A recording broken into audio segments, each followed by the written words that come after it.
Komisi 6 DPR RI meminta Badan Usaha Milik Negara atau BUMN berperan dan berupaya membantu penyediaan oksigen medis di seluruh rumah sakit di Indonesia untuk mengantisipasi terjadinya kelangkaan oksigen dalam upaya penanganan pandemi COVID-19.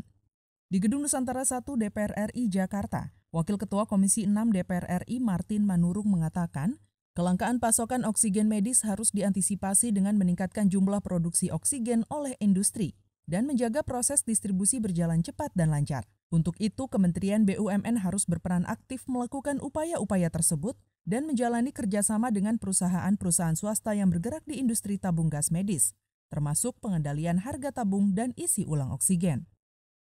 Jadi BUMN tidak punya pabrik oksigen gitu ya.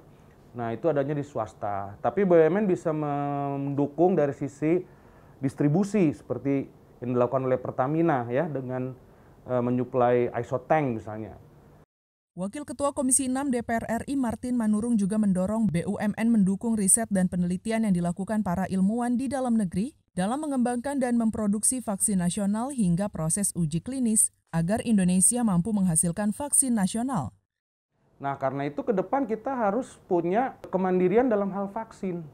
Nah, jadi bisa nggak misalnya di awal tahun 2022 atau pertengahan, kita sudah bisa memproduksi. Kalaupun belum bisa 100%, ya paling tidak 30%, 40%. Menteri Kesehatan Budi Gunadi menyebutkan kebutuhan oksigen medis naik menjadi 2.500 ton per hari. Kapasitas produksi di Indonesia 1.700 ton per hari. Ajib dan Domi, TVR Parlemen, melaporkan.